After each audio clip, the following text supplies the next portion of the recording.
warahmatullahi wabarakatuh. Perkenalkan, saya Nuriyelita Lauli dengan NIM 161423039.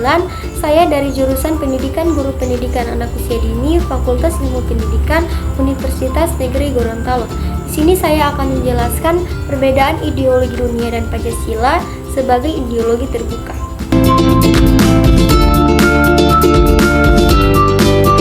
Perbandingan ideologi dunia liberalisme, komunisme, dan Pancasila. Yang pertama, ideologi liberalisme, yaitu ideologi yang menekankan kebebasan individu dalam berbagai aspek kehidupan, termasuk ekonomi, politik, dan sosial. Dalam sistem ekonomi, liberalisme mendukung pasar bebas tanpa banyak campur tangan negara.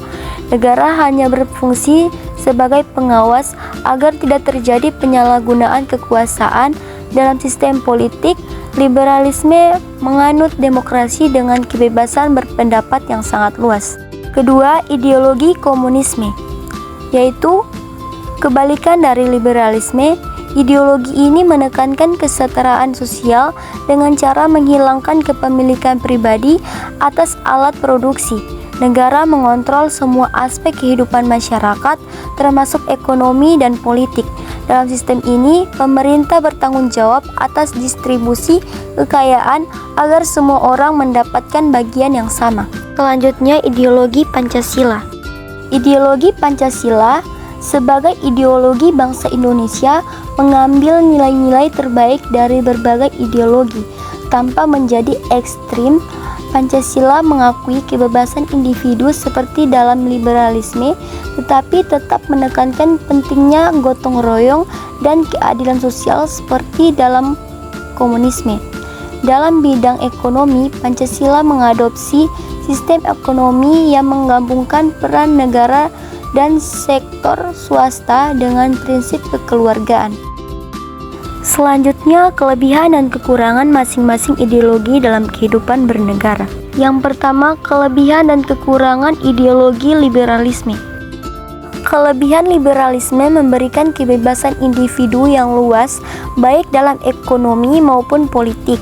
Dalam sistem ini, inovasi dan kreativitas berkembang pesat karena tidak ada banyak campur tangan dari pemerintah. Demokrasi liberal memungkinkan masyarakat untuk memilih pemimpin mereka secara bebas dan memiliki hak untuk menyampaikan pendapat.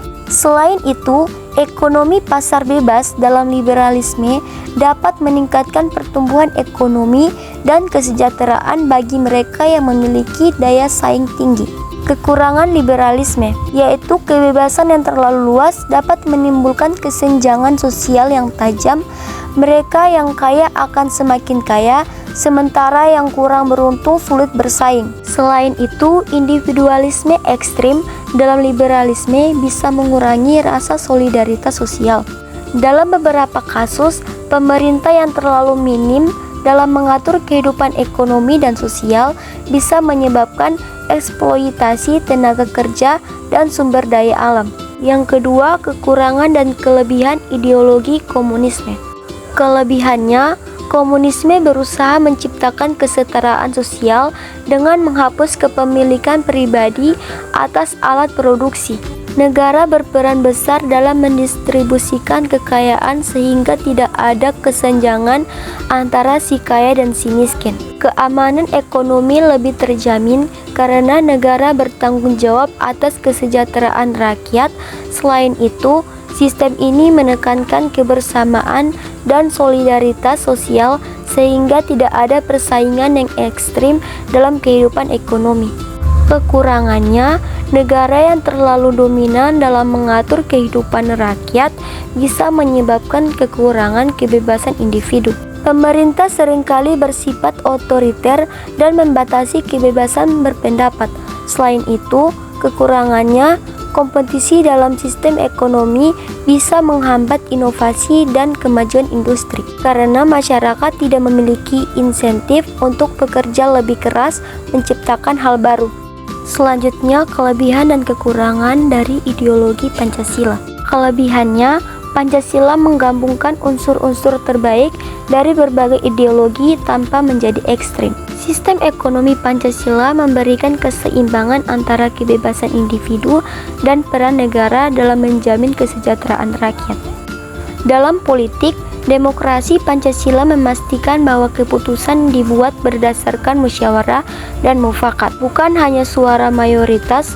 Selain itu, nilai-nilai dalam Pancasila menekankan persatuan dan gotong royong sehingga lebih sesuai dengan karakter masyarakat Indonesia. Kekurangannya, implementasi Pancasila dalam kehidupan nyata seringkali kurang optimal karena adanya korupsi dan penyalahgunaan wewenang. Selain itu, penerapan nilai-nilai Pancasila terkadang berbeda di setiap era, sehingga interpretasinya bisa berubah-ubah tergantung pada kepentingan politik tertentu. Tantangan lainnya adalah menjaga keseimbangan antara kebebasan individu dan kepentingan bersama di tengah perkembangan zaman yang semakin global.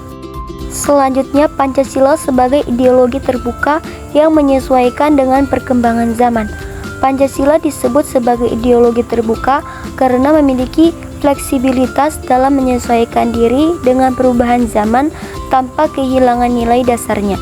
Ini terlihat dalam beberapa aspek berikut. Pertama, adaptasi dalam teknologi dan media digital. Di era digital, nilai-nilai Pancasila tetap relevan dalam membentuk etika bermedia sosial, seperti menghormati perbedaan pendapat dan tidak menyebarkan berita hoaks. Kebebasan berpendapat yang dijamin dalam Pancasila tetap harus diimbangi dengan tanggung jawab sosial agar tidak menimbulkan perpecahan. Yang kedua, Pancasila dalam ekonomi global. Pancasila tidak menolak sistem ekonomi pasar bebas, tetapi tetap mengedepankan prinsip keadilan sosial dan kesejahteraan rakyat. Pemerintah memiliki peran dalam menjaga keseimbangan ekonomi agar tidak terjadi eksploitasi dan kesenjangan sosial yang terlalu besar. Yang ketiga, menjaga identitas budaya di tengah globalisasi. Globalisasi membawa banyak budaya asing yang bisa mempengaruhi nilai-nilai masyarakat Indonesia. Namun, Pancasila tetap menjadi filter agar budaya yang masuk sesuai dengan karakter bangsa. Prinsip persatuan dalam Pancasila membantu masyarakat Indonesia untuk tetap menjaga identitas nasional tanpa menutup diri terhadap perkembangan dunia. 4. Demokrasi dan hak asasi manusia. Demokrasi Pancasila memastikan bahwa rakyat memiliki kebebasan untuk berpendapat dan memilih pemimpinnya, tetapi tetap dalam batasan normal dan etika sosial.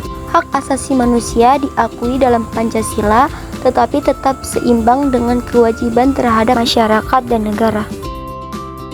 Dengan sifatnya yang terbuka, Pancasila mampu menjadi pedoman yang kokoh bagi Indonesia dalam menghadapi perubahan zaman. Fleksibilitasnya memungkinkan bangsa ini untuk terus berkembang tanpa kehilangan nilai-nilai luhur yang menjadi dasar persatuan dan kesejahteraan rakyat. Itulah penjelasan materi dari saya. Bila ada salah kata, saya memohon maaf. Wabillahi taufiq wal hidayah. Wassalamualaikum warahmatullahi wabarakatuh.